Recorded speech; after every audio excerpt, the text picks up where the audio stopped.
এই নির্বাচনটাকে ঈদের মতো উপভোগ করতে চাই। যেমন ঈদে সবাই আনন্দ মুখর পরিবেশে ঈদ উদযাপন করি, আমরা আনন্দিত হই। ঠিক এইভাবে বিগত 17 বছরে আমরা কোনো নির্বাচনে অংশগ্রহণ করতে পারিনি। এখন আমরা যদি দেশের মানুষ সকলেই দল বর্ণ নির্বিশেষে সকলেই নির্ভয়ে আনন্দ পরিবেশে আসে, আমরা যদি ভোটটা, আমার ভোট আমি দেবো, যাকে খুশি তাকে দেবো, নির্দলীয় নিরপেক্ষ একটা ভোট আমরা এই বাংলা মাটিতে দেখতে চাই। সুষ্ঠু ও নিরপেক্ষ হবে।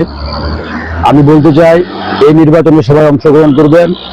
ডক্টর ইউনূস এই সরকার এই নির্বাচনকে একটি সুষ্ঠু ও অবাধ নিরপেক্ষ নির্বাচন উপহার দিবেন আমাদেরকে, এবং উৎসব মুখরভাবে সবাই ভোট দিতে আসবেন। ওই দিন একটা ঈদের দিনের মতো করে সবাই সকাল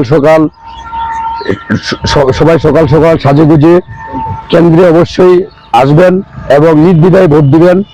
আর আমরা গত নির্বাচনগুলোতে দেখেছি দিনের ভোট রাতে হয়েছে, সেটা আর এখানে হবে না আশা করা যায়। 17 বছর পরে আমরা একটি অবাধ, সুষ্ঠু এবং নিরপেক্ষ নির্বাচন পেতে যাচ্ছি।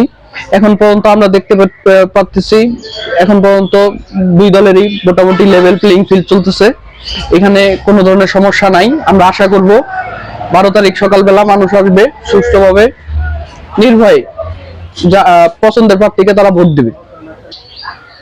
প্রশাসন এখন পর্যন্ত যে উদ্যোগগুলো নিচ্ছে, এগুলো নিঃসন্দেহে খুব ভালো উদ্যোগ, এবং এটা যদি এর ধারাবাহিকতা যদি ইলেকশনের দিন পর্যন্ত এবং ইলেকশনের শেষ পর্যন্ত থাকে, তাহলে জনগণ নির্দ্বিধায় এসে নির্ভয়ে নিঃসংকোচে সুন্দরভাবে ভোট দিতে পারবে। সর্বোপরি আমরা একটি উৎসব মুখর ইলেকশন উপহার পেতে চাই এবং মানুষ ঈদের মতো আনন্দ করে ভোট দিবে আমরা আশা করি। নিরপেক্ষভাবে ভোট দেওয়ার প্রত্যাশা আমরা করতেছি এই জাতীয় সংসদ নির্বাচনে।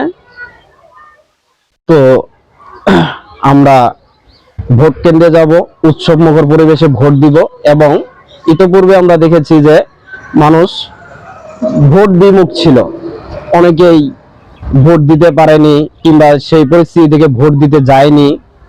আমরা নিজে ভোট দিব এবার, এবং আমাদের সহকর্মী, বন্ধু বান্ধব, আত্মীয় স্বজন, প্রতিবেশী সকলকেই ভোট দেওয়ার জন্য উৎসাহ প্রদান করব। একটা সুন্দর উৎসব মুখর পরিবেশ তৈরি করব। নির্বাচন চাই না, আমরা দলবল নির্বিশেষে একটা সুন্দর ভোট চাই, যেখানে সবাই মিলেমিশে ভোট দিবে, সবাই মিলেমিশে এক জায়গায় থাকবে, আর ভোটটা হবে অনেক আনন্দময়। ঈদের থেকেও আনন্দ বেশি হয়। আসলে 17 বছর আমরা নির্বাচন ভোট কি জিনিস এটা বুঝি নাই বা দিতে যাইতে পারি নাই। এখন আমরা এটাকে আনন্দের মতো উপভোগ করতেছি।